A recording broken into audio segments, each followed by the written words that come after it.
Entonces vamos a ver lo que es el problema de investigación. El problema de investigación, según ustedes pudieron hacer en su lectura, si pudieron avanzarla, comprende algo más allá que la descripción de la problemática, sino que comprende una serie de elementos que van a estructurar lo que es la problematización de nuestra realidad.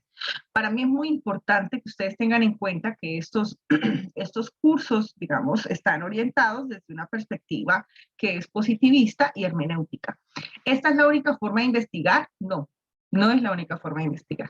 Cuando vayan ustedes a posgrado, ¿lo harán de la misma manera? Seguramente no, tendrán más soltura, buscarán otras fuentes, buscarán otras referencias. ¿Es algo que les puede servir para afrontar su mundo laboral? Sí, es lo que pide el mundo laboral, es algo funcional.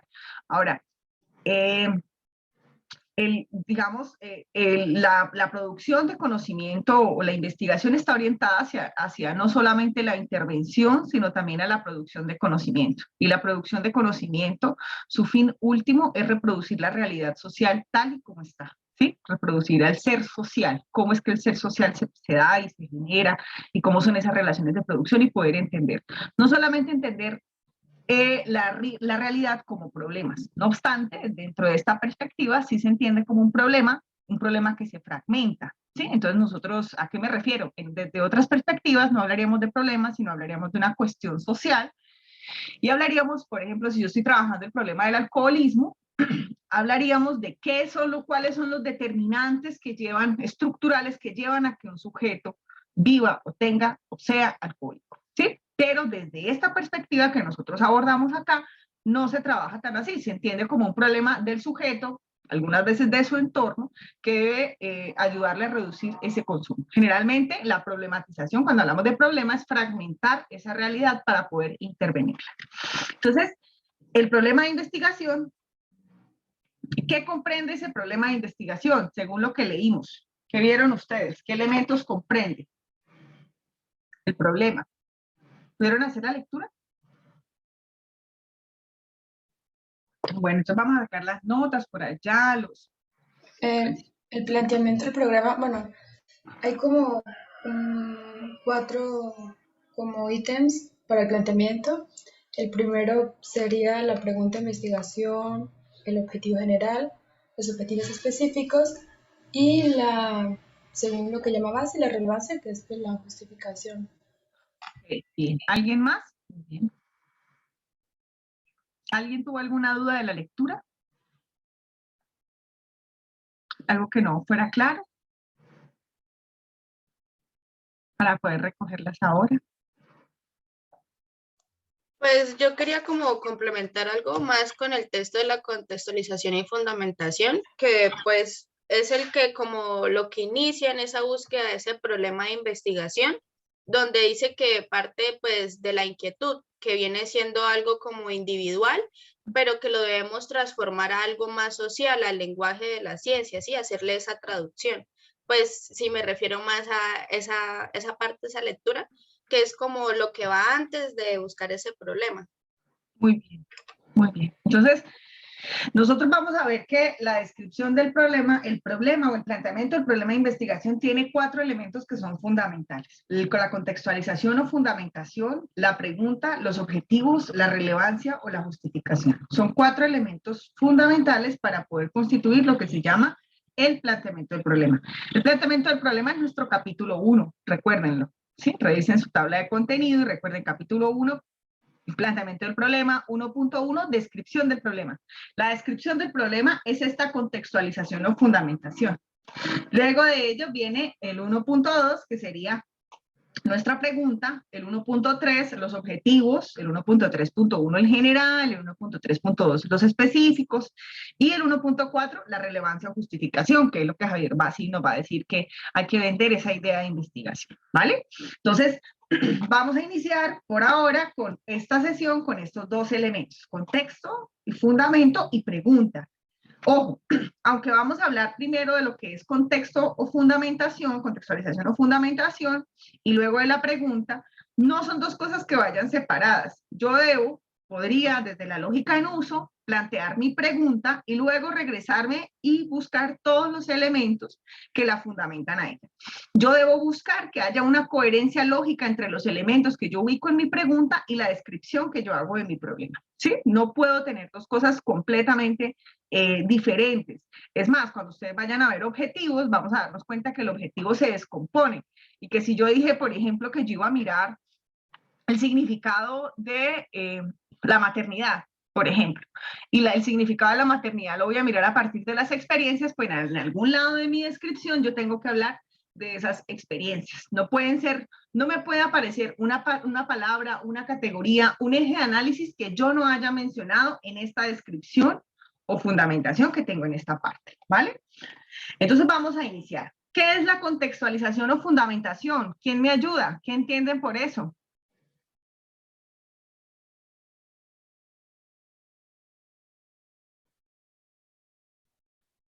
¿Qué entendemos por eso?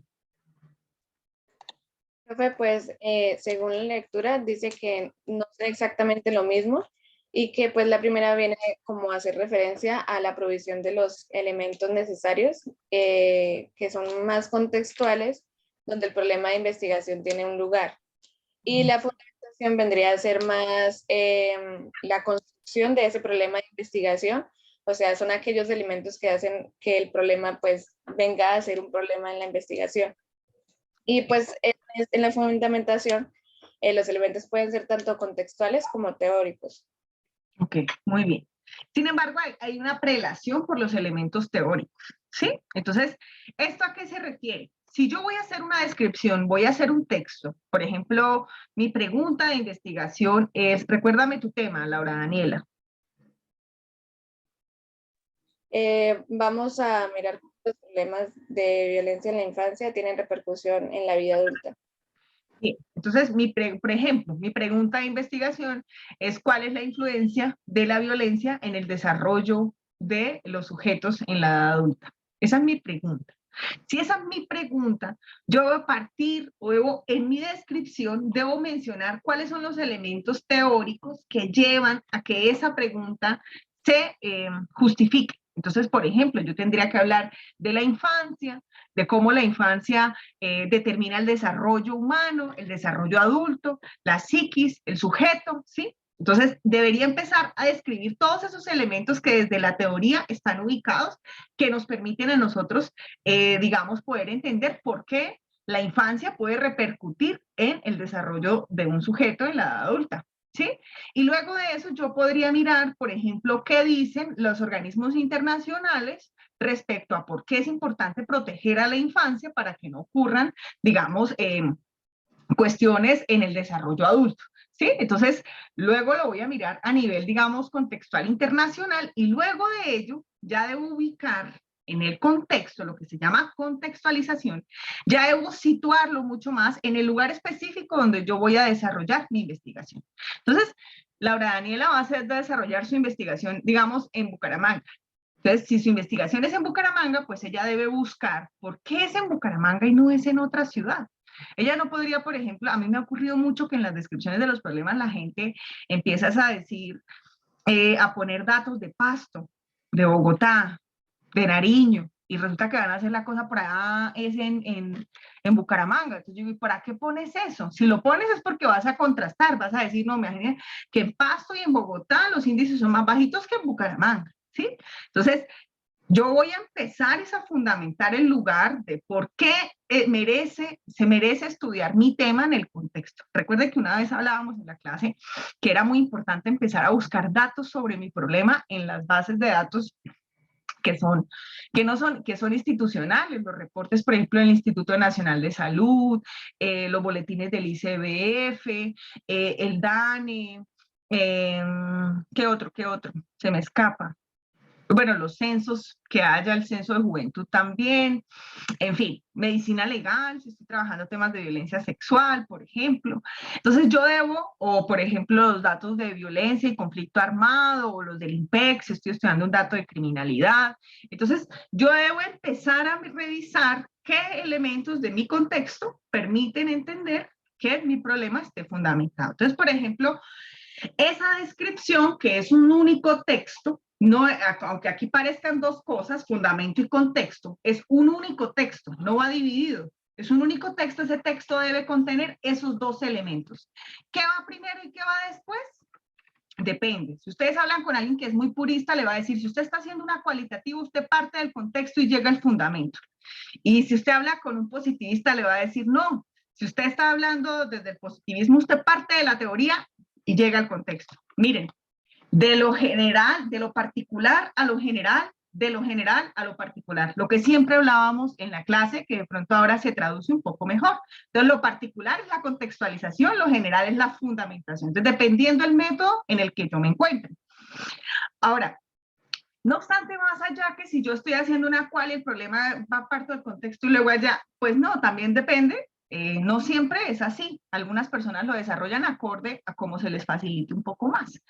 Pero digamos que la recomendación siempre es tratar de seguir el método que yo estoy, digamos, supuestamente siguiendo. Lo que pasa es que hasta el momento nosotros no sabemos cuál va a ser nuestro enfoque, si es cuál y cuánti.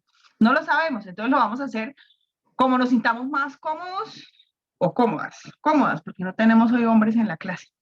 Entonces, vamos a hacer más, como nos sintamos nosotras más cómodas, vamos a decir, bueno, a mí qué se me facilita, a partir de la teoría de lo que es la infancia, la violencia contra la infancia, el desarrollo humano, la influencia de la violencia, luego hablar de los marcos internacionales y luego caer a Colombia, luego a Bucaramanga, y luego explicar en Bucaramanga, o voy a partir explicando el problema en Bucaramanga, de Bucaramanga voy a pasar a hablar de Colombia en el marco internacional, de lo internacional a abordar el problema del desarrollo y de la influencia de la infancia en el desarrollo. O sea, ustedes escogen. Entonces, son, por ejemplo, esos elementos que nos van a permitir dar fuerza a la idea que yo tengo. ¿Sí? Si yo tengo un planteamiento del problema, una descripción del problema, esto es lo que después se va a enmarcar, todo esto se va a enmarcar después en lo que es la descripción del problema.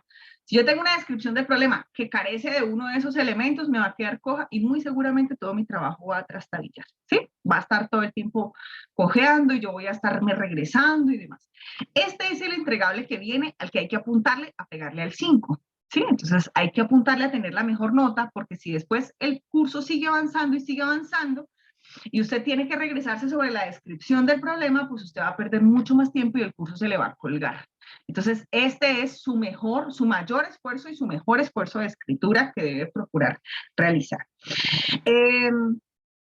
Entonces, si por ejemplo yo quisiera, volvamos a poner un ejemplo, si yo quisiera describir la mujer rural, yo trabajo en una localidad y trabajo con mujeres en el área rural y veo que ellas viven en situación de pobreza. Eso es lo que yo me encuentro en la realidad. Entonces, si yo empiezo a hablar, digamos que yo trabajo en el Magdalena Medio, entonces yo empiezo hablando, yo puedo empezar hablando por las mujeres en el Magdalena Medio, la situación de pobreza que ellas viven, los datos de las mujeres del Magdalena Medio, y luego de eso debo buscar los elementos que determinan mi problema. La causa, lo que después Javier Bassi nos va a decir, ¿cuál es la causa de la estructura social? Es decir, un problema no está ya solo, porque sí, a mí, él más adelante lo va a decir en el texto, que suena algo un poco fuerte, y es que es algo así como, a mí no me interesa el sujeto en particular, a mí lo que me interesa es el problema social que él encarna. Entonces, por ejemplo, doña Lourdes, la señora que trabajaba a la salida de la universidad, ella representa pobreza, ¿sí? El fenómeno de la pobreza y de la informalidad laboral, de la precariedad laboral. Doña Lourdes lo representa. Entonces, a mí, más allá de hablar de doña Lourdes y del caso de doña Lourdes, lo que me interesa es poder decir cuáles son los elementos estructurales que llevaron a que esa mujer viva esa situación de pobreza. Entonces, yo puedo partir hablando del mercado, hablando también del enfoque de género y decir cómo las mujeres son más susceptibles, digamos, a vivir la violencia y la violencia económica y a vivir, digamos, en la precariedad. Sí, debo buscar qué es lo que determina que mi problema esté en ese punto. Dime, Andrea. No, profe, para complementar lo que decías respecto a la realidad, sí que lo que el autor es lo que dice es que la realidad no es solo está ahí, la realidad es construida y que básicamente lo que vamos a hacer es explicar cómo ha sucedido esa construcción y cómo esa realidad pues se ha convertido en un problema. Ok, muy bien. Entonces, cómo esa realidad, digamos, se puede también llegar a problematizar. muy bien. Y llegar a reproducirla, ¿no? Digamos que acá, a mí lo que me parece chévere, digamos, de la producción de conocimiento es uno tratar de dar cuenta de lo que ocurre realmente en lo social, ¿sí? Y en lo social no es solamente el caso de fulana de tal por allá separado, sino en lo social es todo lo que determina que fulana o sutano viva esa situación, digamos, de adicciones. Entonces yo debo entender la adicción no solo como un problema del sujeto allá, que está solo y que le dio por fumar y por meterse drogas, sino debo entender cómo todo su contexto determinó que la persona en cierto momento llegara al consumo. Dime, Andrea. No sé si sirva de ejemplo el tema ahorita de el suicidio, porque se han referido mucho en redes sociales, bueno, y en noticias, y en cualquier momento en el que hablan de acerca del suicidio, lo están hablando como no solo un problema social, sino como una pandemia, como un virus, porque em, hay unas tasas y unos índices muy elevados. Entonces, leía yo algo acerca de eso, que no podemos usar ese tipo de términos que no son correctos al tema, porque lo que hacen es quitarle significancia, porque no es algo que surge de la nada, no es un virus que se reproduce como el COVID, es una situación que viene a partir de ciertos fundamentos, pues, de contexto, que viene a partir de ciertas situaciones sociales, o sea, que no viene de la nada. Entonces el hecho de nombrarlo como si fuera una pandemia, como si fuera un virus que se está esparciendo de la nada, le quita significancia al problema y no da como la importancia necesaria para realmente problematizarlo y poderle dar una posible solución. Okay. Sí, yo te entiendo el comentario de lo del suicidio. Yo vi también el que estaban tratando como de comparar datos entre el 2020, entre lo que era las muertes por COVID y las muertes del suicidio. Y alguien decía que no podían ser equiparables porque no eran dos tipos de enfermedades similares, no era una propagación de un virus. Ahora, si yo quisiera, por ejemplo, si mi tema fuera, volviendo al cuento del contexto y fundamento, si yo quiero estudiar el tema del suicidio, creo que acá había una compañera que quería estudiar, Laura, si no estoy mal, el tema de la ideación suicida, ¿sí? Sí, y Sofía, ¿sí?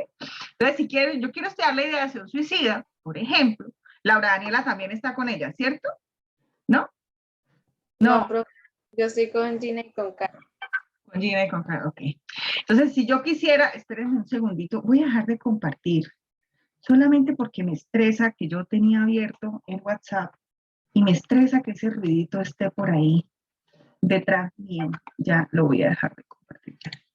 Me estresa ese ruidito, que pena, su profe es neurótica, entonces para ella cualquier ruido es terrible. Listo.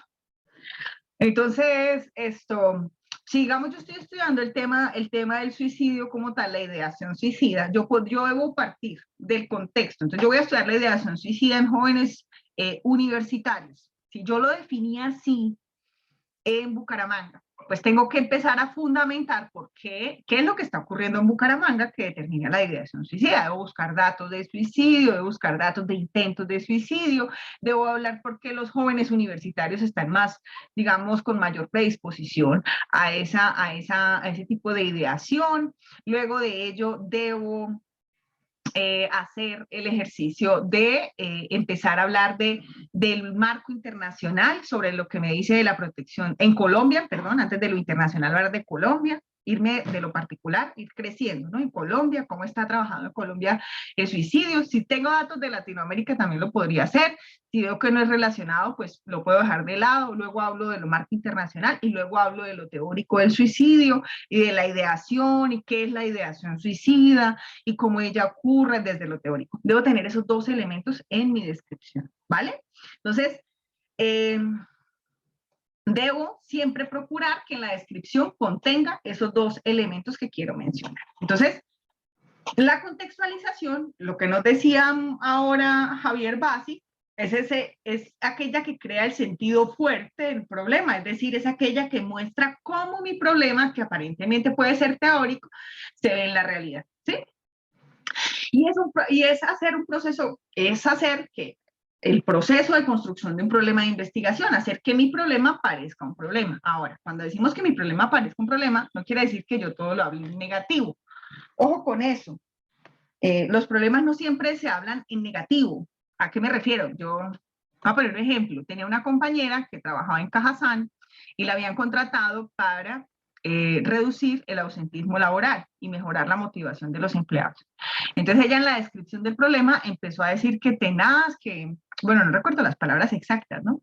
Pero era algo así como que la empresa no ayudaba y que los empleados estaban tenaz y que nadie les ayudaba y que por eso ellos no querían ir a trabajar y que no había los recursos necesarios para eso. Entonces yo digo, ojo, porque en el relato depende, tú debes pensar el relato acorde al público en el que estás. Si a mí me están pagando como trabajadora social para que mejore el clima laboral, al menos hay una intención de cambio, ¿sí? Entonces hay que mirar cómo puedo yo manejar un lenguaje. No quiere decir que con ello sea un lenguaje solapado, pero quiero decir que hay que aprender a valorar todos los elementos que están alrededor y que fundamentan la realidad que yo tengo. Entonces no es solamente hablar en negativo y decir que todo es terrible, ¿no? Sino es fundamentar la cuestión que yo tengo. Y por eso nos decían, como ahora Gina nos hablaba, que todo iniciaba con la inquietud, que Javier Bassi nos preguntaba cuál era esa inquietud individual que nosotros teníamos y que no había una inquietud que fuera mala o deficiente, sino el problema era traducirla. Entonces algún día hablábamos, a mí me llama la atención los chicos que hacen malabares. Ahora debo traducir ese problema, eso que para mí me llama la atención. Por ejemplo, yo quiero mirar la apropiación territorial de ellos, porque a mí me sorprende que sean tan desprendidos y salgan de sus casas y se vayan a viajar por el mundo con malabares y ahí en los semáforos, ¿sí?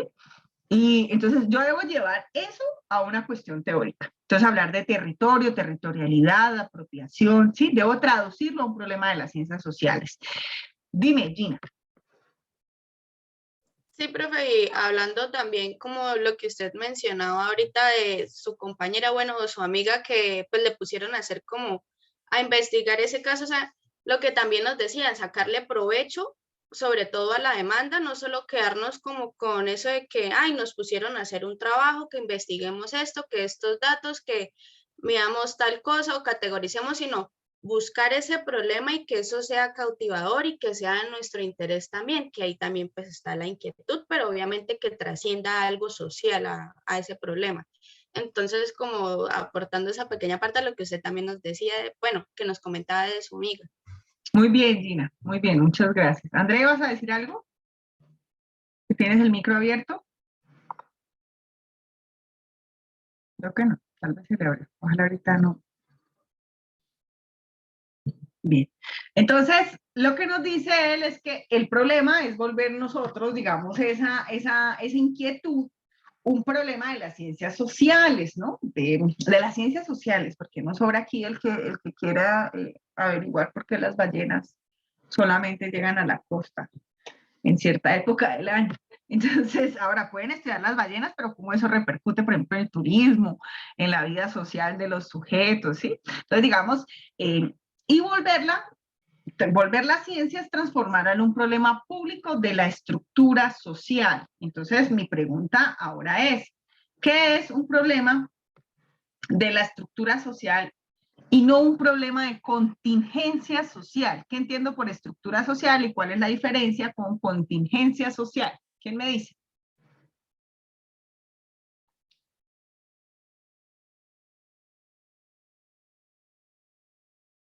Pues yo recuerdo que algo así de lo de la contingencia social, que es más, hasta lo podríamos asimilar como lo que estaba comentando la compañera del suicidio, que es una, por ejemplo, es una noticia, algo que está candente, ¿sí? Entonces muchas veces pues tendemos a irnos, pues si se puede decir así, por lo más fácil o lo que está así, lo que está sucediendo. Entonces, en vez de mirar un problema, pues que sea más de la estructura, algo que se pueda pues reproducir, vemos qué es lo que está en ese momento en tendencia, ¿sí? Entonces lo cogemos como, por ejemplo, ya sea la pandemia o que la delincuencia en los jóvenes, ¿sí? O las cosas también típicas se hablaba, ¿sí? Entonces dice que nos salgamos como un poquito de ahí y no confundamos esas dos esferas. Muy bien, Gina. Gina, me encanta que participes. De la estructura social es una situación que implica elementos individuales y estructurales. Ok, muy bien. Entonces, Lo que nos decía ahora Gina, es muy cierto. Entonces, claro, va a haber temas que son el boom, lo que está en auge, ¿no? Entonces está en auge de la pandemia. Entonces, yo no solamente debo hablar de la pandemia, debo hablar de cuáles son los elementos de la estructura social que hacen que una enfermedad de fácil o de rápida propagación sea un problema. Entonces, tengo que empezar a hablar, por ejemplo, de la salud pública, por ejemplo, de la salud en general, de los sistemas de salud, de la capacidad que hay de los sistemas de salud para poder entender la pandemia. No voy a poder entender la pandemia solamente allá como algo aislado que ocurrió y algo emergente. O el bullying. ¿Les recuerdan esa época que salió, que veía uno todo el tiempo? No sé si ustedes estaban de pronto mucho más pequeñas, pero cuando uno veía en la TV que salió lo del cuento del bullying y que el bullying y que el bullying, el cyberbullying y todo el bullying, sí, que uno lo veía todo el tiempo. En mi época era matoneo y era súper naturalizado. Y los papás le decían a los pelados, toca que se defienda, apréndase a defender, si no se la deje montar. Pero cuando se volvió un problema y se consideró un problema social, todo el mundo hablaba y le puso el nombre de bullying, ¿sí? Ahora, después de un tiempo, se habló de los diversos tipos que existían y demás, pero yo no puedo hablar solamente de eso como si fuera algo que está solo. Ay, el bullying y la gente cómo se hace. No, tengo que entender el bullying como un problema de violencia en la sociedad. Cómo la sociedad es tan violenta, cuáles son los diferentes tipos de violencias que se presentan en la sociedad y cómo estos también se ven en la edad escolar. Y a partir de eso explicar el bullying. Entonces, si por ejemplo, yo tengo un tema, una cosa es lo que yo veo y otra cosa, la estructura social es lo que está detrás. Aquello que aparente no se ve es la causa como general. Puede haber muchas causas, pero yo buscar aquella que sea más determinante. Dime, Laura Daniela. Profe, pues respecto a eso de la contingencia social, de que son problemas que se dan porque están manejados por los medios de comunicación que están todo el tiempo hablando de eso. Quizás de pronto el problema no sea tanto hablar sobre eso que se está hablando tanto, sino de pronto mirar cómo se puede hablar de eso desde otro ángulo. Digamos, yo creo que en el caso del bullying se podría hablar no de qué es el bullying ni de qué forma se da, sino por qué se puede llegar a dar el bullying, sino digamos que en un niño, en estudiantes de primaria, por ejemplo, o en estudiantes de bachillerato, ¿qué llevó a que ese estudiante fuera agresivo? Porque por lo general, estudiantes de primaria llega a ser muy común que las reacciones de violencia de los estudiantes, de los menores de edad, sea porque en su casa, en el hogar, reciben pues el mismo tipo de violencia o están al tanto todo el tiempo, o sea, presentando eso mismo. Puede ser que no sea de los papás directamente, sino que del vecino, o pues que en casa ven muy seguido películas violentas y todo eso. Entonces, creo que pues el boom del momento puede llegar a ser una forma de estudio, pero pues buscando un nuevo ángulo, quizás aquel que pues no sea del que se hable tanto en las noticias y todo eso. Muy bien, Laura. Entonces, de la estructura social no es solamente entender que el problema apareció así como así, sino hay algo que está detrás que lo determinó. Entonces tú dices, la violencia familiar. ¿Sí? Entonces, por ejemplo, ¿qué determina, digamos, la violencia en la infancia? No, tu tema no es violencia en la infancia. Es el desarrollo, ¿sí? Es como la violencia en la infancia influye en el desarrollo adulto, ¿sí? Entonces, ¿pero qué determina también esa violencia en la infancia? No hay que entenderla por separado. Entonces, bueno, la familia. Entonces yo puedo empezar a hablar de la familia, de la sociedad, del contexto, ¿sí?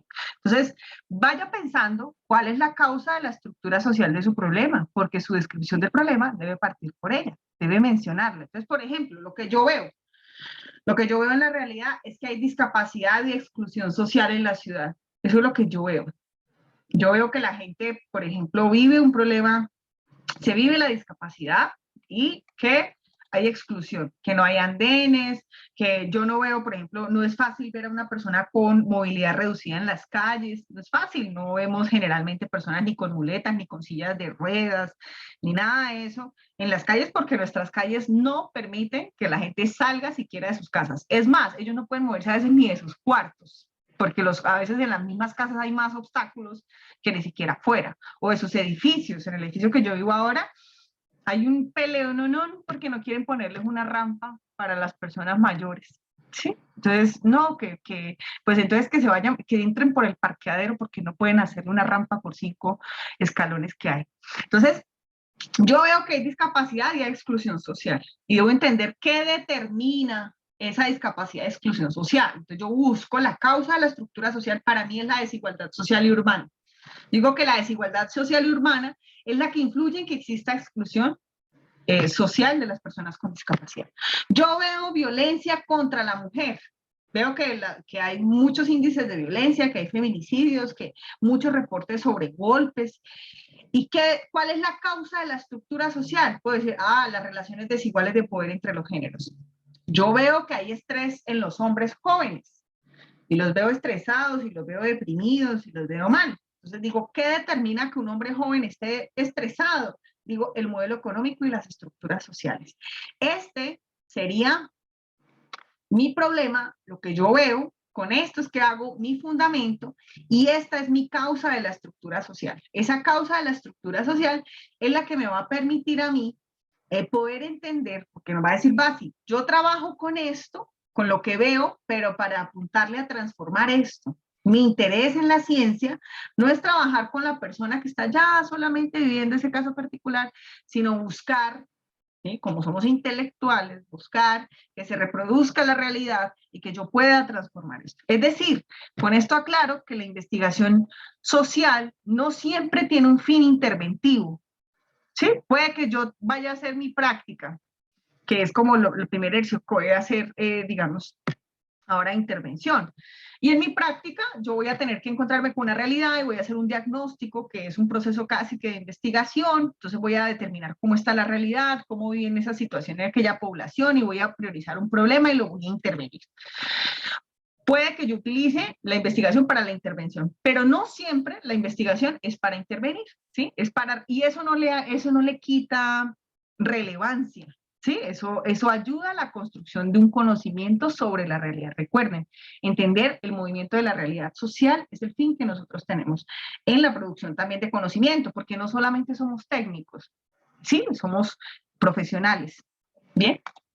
Entonces, la contextualización o fundamentación tiene unos requisitos. El primer requisito de esos es paciencia y trabajo. ¿Por qué paciencia y trabajo? Porque usted me lo va a enviar. Yo les invito a que vayan a tutoría, pidan el espacio de tutoría.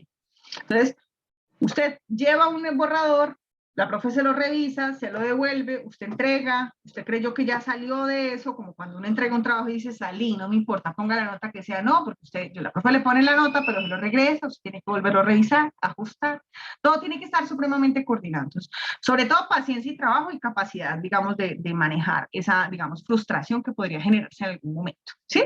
Entonces, eso va a ocurrir. Otros requisitos es que debe hacer que eso parezca un problema de las ciencias sociales, debe abordar el problema de la estructura social, se logra mediante la presentación de una serie de elementos tanto teóricos como contextuales, y los elementos deben ser ordenados. Yo no puedo simplemente poner aquí, en varios cursos me ha ocurrido que como vemos la clase y decimos contexto y fundamento, entonces alguien pone fundamentación, 2 puntos, aquí ponen lo teórico, abajo contextualización, 2 puntos, acá ponen, no es solamente eso, es lograr una coherencia en mi texto, ¿vale? Y es difícil en la medida en que yo no escribo sola, escribo con un grupo. Entonces, alguien debe empezar, y debe empezar ya. O sea, nosotros, si hacemos esto hoy, alguien va a hacer el esquema, con ese esquema del curso que salgamos hoy, con la pregunta, alguien va y hace el primer borrador, se lo pasa a la otra compañera, ella lo revisa y le mete, pasa a la otra y lo revisa y le mete. Cuando yo roto el texto, digamos, yo se lo paso a mi compañera es Valentina Vázquez, se lo pasé a ella. Yo me desprendo del texto, ¿sí? Yo voy a estar pendiente, sí, pero no voy a sentir que si Valentina le cambió algo, le ajustó algo, yo después no le voy a decir, oye, pero ¿cómo eres? Te tiraste todo lo que yo escribí, me borraste mis ideas. No, relájese. Primero, el texto no es suyo, hay que aprender a soltar, y que la otra persona, nadie le mete mano a un texto para dañarlo. Nadie dice, voy a meterle esto para tirarnos la nota y que nos vaya bien mal. Yo creo que nadie hace eso. Sí. Entonces, hay que entender que el compañero o la compañera lo que quiere es mejorar. Y si usted escribió y el otro no le entiende, pues el problema no es del otro porque no entendió, el problema es suyo porque no sabe escribir, para que el otro le entienda. Entonces, no era que yo quería decir tal cosa, pues bueno, dígalo de esa manera, ¿sí? Entonces hay que aprender a soltar el texto y hay que aprender a entender que es un texto que se conecta. Todo elemento que yo ponga en el lugar es pertinente y suficiente. yo recuerdo que una vez pedí un planteamiento de problema y el pelado estaba hablando sobre migración y empezó a hablar de la migración por allá desde la época de la Biblia. Entonces habló de todas las migraciones humanas, los pueblos egipcios. Yo decía, pero ¿a qué hora para hablar de la migración venezolana?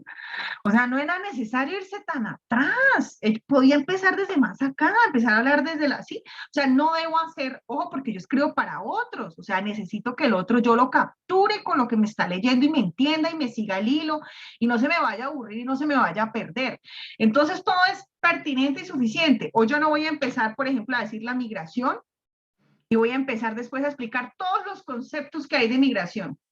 Tampoco, porque si no la persona se me pierde y digo, bueno, ¿y a dónde quiere llegar? Entonces debo procurar saber qué es pertinente y suficiente. Toda fuente debe ser rigurosa. Para eso les va a servir la revisión de literatura que ustedes han hecho. Y no pueden utilizar cualquier documento. O sea, esa broma floja que nos hacían en primer semestre de pilas con usar Wikipedia y Rincón del Vago y todo eso, y nadie puede volverlo porque están en la universidad. ¿Lo recuerdan? Que les tomaban el pelo, lo trataban a uno como niño. Pues eso se sobreentiende. Ustedes ya son adultos, adultas. Entonces ustedes saben que no van a utilizar por allá, no van a plagiar, porque el plagio les acarrea un problema que hoy se traduce en una nota que es 0,0, que si usted lo vuelve a hacer, yo lo reporto ante la escuela, ¿sí? Y se le anota en su hoja de vida. ¿Lo hago? Sí, yo lo hago, ¿sí? ¿Por qué? Porque alguien tiene que hacerlo. Y ese es mi papel. Entonces, si usted va a copiar, pues asume las responsabilidades como una adulta que es, porque si no lo aprende hoy, después lo aprende cuando usted egresa, y cuando sale, eso ya no se paga con una nota ni con una anotación, se paga con cárcel, el plagio a cárcel, ¿no?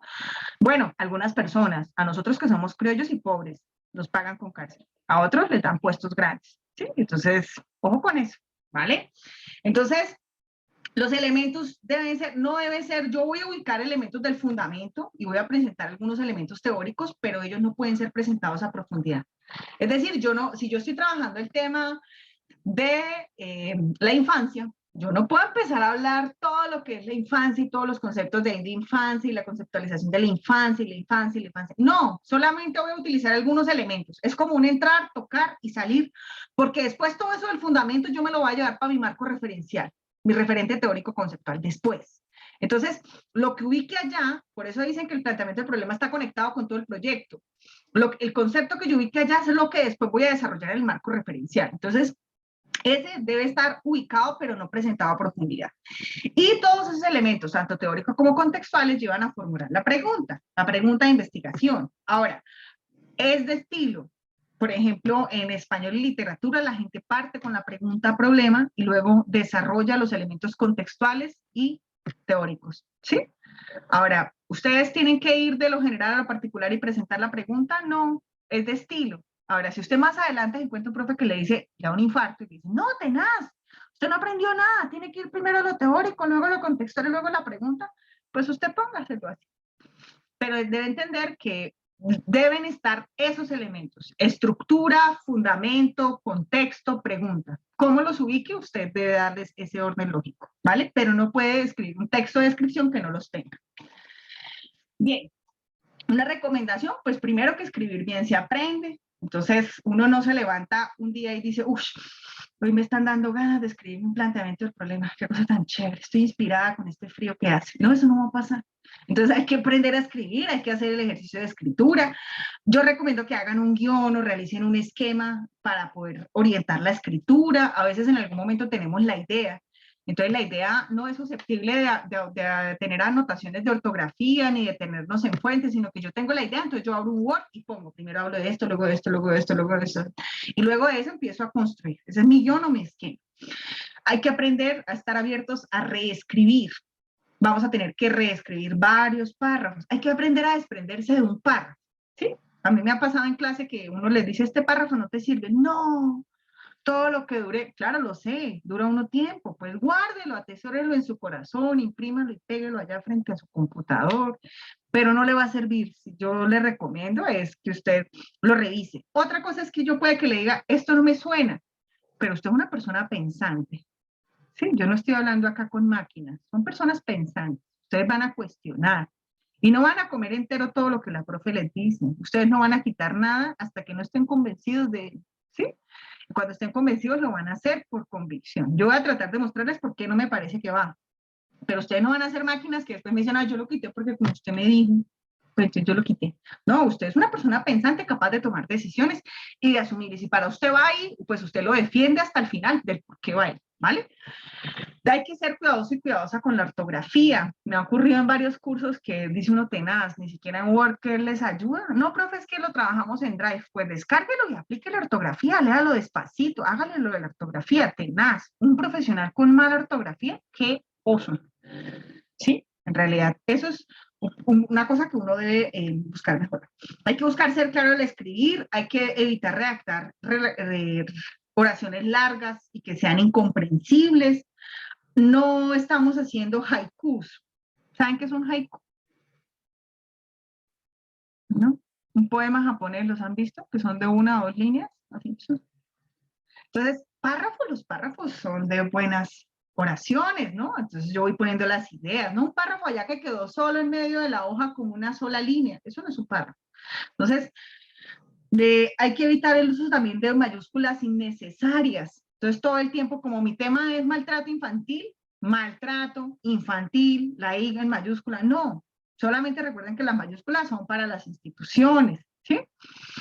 Y recuerden siempre que escribe para otros, que son académicos. Entonces, los académicos tienen un ego bien grande, ¿sí? Entonces ellos todo el tiempo van a estar cuestionando, nada les va a parecer que es insuficiente. Eso hay que entenderlo, ¿sí? Para uno aprender a lidiar con eso. ¿Bien? Bien. Entonces, por ejemplo, esta es mi pregunta de investigación. Yo quiero saber cuál es la experiencia de los pobladores de la región de Huánuco víctimas de la violencia paramilitar entre los años 99 y 2007. Yo podría empezar entonces hablando por qué es la violencia, cómo se da la violencia del conflicto armado, cómo se vive el conflicto armado en Colombia. Lo primero lo hablo en general, ¿sí?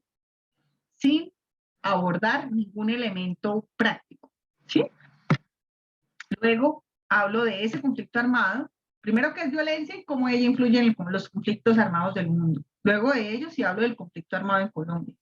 Luego de ello hablo de los daños y afectaciones que se generan. Luego de eso menciono cifras, menciono la ley de víctimas, ¿sí? Profundizo en lo que es, por ejemplo, las reparaciones, especialmente lo de la memoria, hago una breve conceptualización de la memoria, ¿sí? Y a partir de eso, pues entonces ahí empiezo a entrar en Huánuco, ¿sí? De pronto acá hay algunos elementos que uno va revisando y dice, esto lo volaría, esto no me serviría, y demás. Entonces, en cualitativa, se dice que los problemas son diferentes, ¿sí? ¿Por qué son diferentes? Porque ellos son abiertos y expansivos, ¿sí? O sea, se dice que yo en cualitativa no puedo partir de la teoría, debo partir desde el contexto. Entonces, si parto del contexto, voy empezando desde lo contextual y lo voy abriendo hasta el espacio en el que yo me encuentro. No están direccionados desde el inicio, no tienen una fundamentación en la literatura, pero igualmente se basan en el contexto. Entonces, esto, ¿por qué lo quiero mostrar? Porque existe aparentemente, para los que son muy puristas, existe una diferencia en escribir un problema quanti o un problema quali. Pero ojo, si nosotros miramos, cuando nosotros estamos escribiendo el problema, todavía no sabemos cuál va a ser el método, ¿sí? Porque el método es lo que yo defino después, ¿sí? El método es lo que yo después voy a decir, ah, esto lo voy a entender de esta manera, ¿sí? Entonces, yo no parto una investigación diciendo, voy a hacerme una cualitativa de qué, no sé, sobre los animales, ¿sí? Yo no parto de eso. Yo parto es explicando primero el problema y después miro cuál es la forma más adecuada, operativa de entender eso, ¿sí? Entonces, pero para algunos, sí, por ejemplo, ¿por qué aclaro eso? Porque el otro semestre ustedes van a entrar y van a ver una que se llama Quanti y el otro una que se llama Quali. O sea, de entrada ustedes ya saben cuál es el método, pero no siempre va a ser así.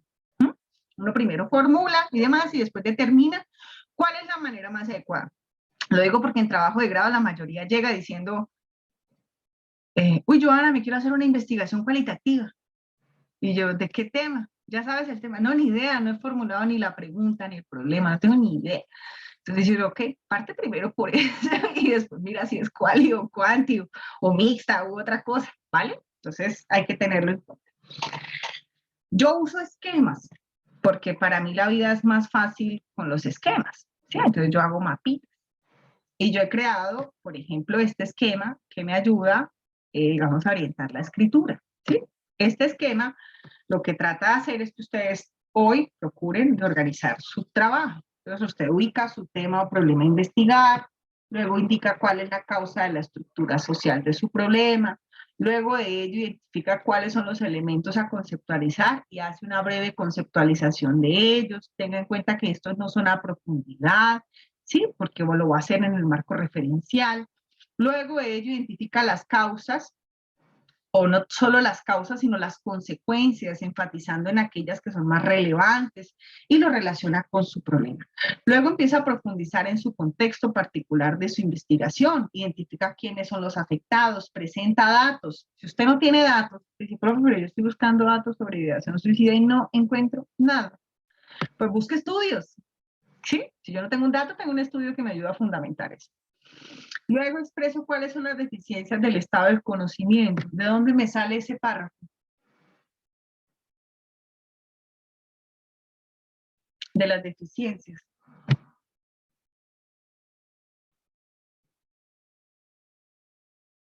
De algo que ya hemos venido haciendo. ¿De dónde me doy cuenta? ¿Del estado del arte? Muy bien, Silvia, del estado del arte. Desde allá lo hago. Y hago, puedo hacer, ojo, en trabajo social es muy común que la gente cierre con la pregunta y la deje allá sola al final, así como algo inmaculado al final, ¿sí? Pero yo también puedo poner mi pregunta y después hacer una breve justificación, ¿sí? No es la misma justificación que nos va a hablar Basi después, es una breve justificación. Entonces yo puedo escribir mi pregunta y luego hacer mi breve justificación, o hacer mi justificación y luego poner mi pregunta. Cualquiera de los dos caminos es correcto, ¿sí? Perdón. Entonces, como dijimos, son dos elementos, fundamento y contexto.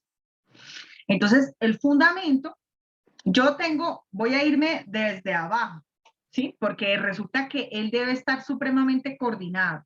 Eso es lo que quiero que hagamos hoy. Usted trata de esbozar su pregunta y trata de regresarse. Entonces mi pregunta, por ejemplo, acá era, ¿cuáles son las experiencias de apropiación territorial de las personas con discapacidad que permanecen en el sistema educativo superior en la ciudad de Bucaramanga? A mí me llamaba la atención que aunque existe tanta exclusión social, pues hay algunas personas que logran apropiarse y permanecer, ¿sí? A pesar de todo, hay algunos que logran llegar a la universidad y estudiar. Entonces yo quería saber, ¿qué hacen ellos? ¿Sí? ¿Cómo es que lo logran? ¿Por qué lo logran? ¿Y por qué otros no? ¿Sí? Entonces, hablábamos, entonces para mí eso era apropiación territorial. Entonces, si esa es mi pregunta, todo elemento que yo ubique en mi pregunta debe estar conceptualizado. Miren, apropiación territorial, aquí está en el contexto, pero aquí me va a aparecer en mi fundamento, en alguna parte de mi fundamento, ¿sí? Ahora, entonces yo digo, si esta es mi pregunta, yo voy a empezar a formular o a hablar de la causa de la estructura social de esa exclusión. Entonces empiezo. La desigualdad social y urbana, cómo ella conlleva a la exclusión social de las personas con discapacidad. Defino qué es la exclusión social. Identifico las consecuencias, haciendo énfasis en aquellas que se relacionan más con mi problema, es decir, con el sistema educativo superior. No voy a hablar de las consecuencias generales, sino en particular. Y destaco que existen personas que a pesar de eso logran apropiarse del territorio, ¿sí? Luego de ello, defino qué es la apropiación territorial y digo qué relación tiene ella con las barreras y con las estrategias. Estos dos elementos que aparecen acá es lo que Javier Bassi llama la teoría sustantiva. Es lo que después nos va a aparecer en los objetivos. ¿A qué voy con esto? Cuando yo voy a construir mis objetivos, si yo pongo allá que quiero mirar en los específicos. Si yo pongo allá que quiero mirar la cotidianidad, pues aquí en mi fundamento debo hablar de la cotidianidad, ¿sí? En los específicos no me puede aparecer un tema que yo no haya trabajado antes, ¿bien? Y luego de ello, ahí sí entro en el mismo texto, todo es un solo texto, ¿no? Aunque acá aparezca separado por colores, empiezo a hablar de Colombia. En Colombia, cómo se ve la desigualdad social y urbana, cómo es la exclusión social de las personas, el sistema educativo y las personas con discapacidad, las normas, tanto internacionales como nacionales asociadas, los datos, ¿sí? de las personas asociadas también con la permanencia. Luego entro ahí sí en Bucaramanga, hablo de los datos, retomo mi tema de la apropiación social para que el lector no se le olvide que estoy hablando de eso, y ubico mi pregunta, hago mi breve justificación y pongo mi estado actual del conocimiento. Eso puede ser un esquema. Usted lo quiere hacer a mano, hágalo. Lo quiere hacer a computadora, hágalo. Lo quiere poner en una hoja en Word, así paso 1, 2, 3, 4, 5, hágalo. Pero es importante que lo haga. ¿Sí? Bien. Bien, preguntas hasta ahí. ¿No? Ok. Entonces vamos a pasar a mirar la pregunta. La pregunta es importante porque ella está anidada a lo anterior. ¿Sí? Entonces, los requisitos. La pregunta debe ser una pregunta. Esta es un requisito tonto, pero es una pregunta, no es una afirmación. ¿Sí? Entonces yo no puedo decir, por ejemplo, las ciudades inteligentes son la estrategia económica del modelo neoliberal. Eso no es una pregunta. ¿Sí? Entonces debo convertir mi problema en una pregunta. Eso es una afirmación. Se recomienda que sea una sola, sin embargo hay excepciones. Hay gente que trabaja varias, por ejemplo, esta es un estudio mixto. En el estudio mixto generalmente se pueden hacer 2 preguntas o pegar 2 en una sola. Entonces acá, por ejemplo, está cuál es la percepción de los habitantes de Bucaramanga con condición de discapacidad frente a la accesibilidad de su municipio como medio para la inclusión social y las garantías de sus derechos, y qué barreras y accesos urbanos presentes en sus trayectos cotidianos dificultan o facilitan su proceso de inclusión social. Ahí tengo 2 preguntas. Primero la percepción y luego las barreras y los accesos. Lo primero podría serlo cualitativo y lo segundo cuantitativo. ¿Sí? Entonces ahí podría revisar. Define claramente cuándo se acaba el contexto, entonces establece un límite basado en recursos y en tiempos, y generalmente inicia con un modalizador. Los modalizadores deben abrir el campo de respuesta. ¿Qué, cuál, cuáles? Cuidado con las preguntas con una respuesta de sí o no. Entonces, ¿son felices las familias en Bucaramanga? Eso no es una pregunta de investigación. ¿Sí? Entonces debe ser una pregunta abierta. Javier Bassi decía que no se recomienda el cómo. ¿Por qué? ¿Por qué? ¿Lo vieron?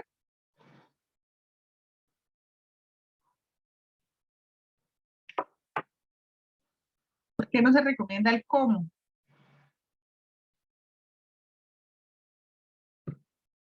¿Por qué creen que el cómo no se recomienda?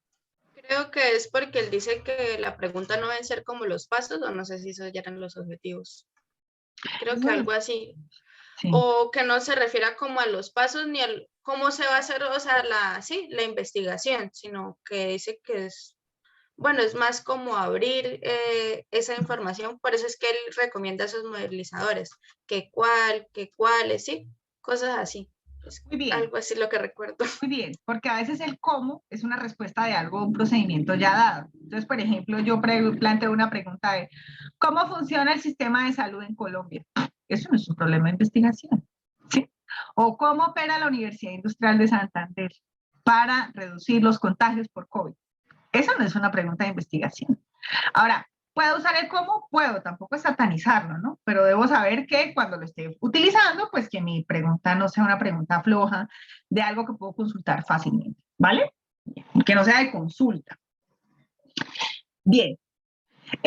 Los requisitos, pues que indague cosas nuevas o de manera novedosa, debe ser susceptible a ser contestada, ¿no? Entonces a veces hay personas que plantean preguntas como ¿cómo se sienten las mujeres del mundo frente a la violencia? Pues bueno, si usted pone el mundo, yo espero que tome una muestra de cada rinconcito del mundo para que nos cuente, ¿sí? Debe estar dotada de sentido. Es decir, cada palabra ahí no está puesta al azar, requiere un núcleo teórico, a tradiciones académicas, a un enfoque metodológico. La pregunta a veces nos ayuda a ver qué tipo, de entrada nos permite ver de qué tipo es su investigación. No quiere decir que si yo digo significados es cualitativa, y si digo, no sé, indicadores o índices, estoy hablando de cuantitativo. Entonces, no quiere decir eso, pero yo hay unos elementos teóricos, unas palabras que son determinantes de un núcleo teórico y metodológico. Suelen contener conceptos teóricos y básicos del problema y poseen recortes espaciotemporales. Ojo con esto. La pregunta debe contener un recorte espacial, ¿sí? No siempre temporal, que era lo que hablábamos una vez en la clase, no sé si lo recuerdan. Entonces, espacial, yo lo ubico en Bucaramanga, debo decir si es en Bucaramanga, en Pinchote, en Pitalito, en el lugar en donde lo voy a estudiar, ¿sí? Lo temporal es si hay un elemento en el tiempo que marque esa necesidad, ¿sí? Entonces, por ejemplo, yo quiero estudiar los pronunciamientos de la Corte Constitucional a partir de la promulgación de la ley de feminicidio. Quiero mirar ellos qué han dicho después de eso, ¿sí? Entonces, y la ley fue en el 2011, si mal no estoy, entonces a partir del 2011, o sea, hay un elemento en el tiempo que determina que yo lo ubique en la pregunta, ¿sí? Lo digo porque a veces la gente dice, yo quiero estudiar la ideación suicida en el primer semestre del 2022. ¿Por qué? Porque estoy estudiando, viendo el curso en el primer semestre del 2022. Entonces, no, no es por eso, eso no puede ser una justificación. Bueno. Entonces acá hay unos ejemplos. ¿Qué estudios, por ejemplo, desde las ciencias sociales, especialmente la antropología urbana, han trabajado sobre los barrios, vecindarios y por ende sobre la ciudad? Esta no tiene un recorte espacial, porque estas son generalmente de tipo documental, ¿sí? Son las preguntas que yo no voy a hacer un trabajo aplicado, sino solamente me voy a basar en documentos. Nosotros, aquí digamos, el recorte que hace es de las ciencias sociales, y especialmente desde la antropología. Ese es su campo, ¿sí? Nosotros no hacemos estudios documentales en estos cursos, no son recomendables. ¿Por qué no son recomendables? Pues porque la gracia es que usted haga un ejercicio aplicado, ¿vale? ¿Cuáles son los significados atribuidos a la maternidad y paternidad por los jóvenes estudiantes de pregrado de la UIS? Entonces observen un modalizador, lo que yo estoy utilizando, y el lugar en el que está ubicado mi problema. ¿Cuál es el significado de ser campesino? ¿Para quién? Para las personas que viven en la zona de reserva campesina, ¿en dónde? Del Capitán 1, ¿sí? Entonces hay que decir cuál es el sujeto también. Modalizador, núcleo teórico, para quién y lugar, ¿sí? Bien. Voy a pasar estas, acá hay una serie de ejemplos, entonces yo quiero ubicarlo, y dice, si mi pregunta es, ¿cuáles son las experiencias de apropiación territorial de las personas con discapacidad que permanecen en el sistema educativo superior en la ciudad de Bucaramanga? Pues debo tener mis elementos, el cual es el modalizador, experiencias de apropiación territorial de las personas con discapacidad que permanecen en el sistema educativo. Mira, aquí está el sujeto, son también elementos conceptuales, ¿sí? En la ciudad, ¿en dónde? En Bucaramanga, debo tener, ¿vale? Bien, entonces vamos a dejar hasta ahí la sesión para poder hacer, voy a detener la grabación. Permítanme un segundo.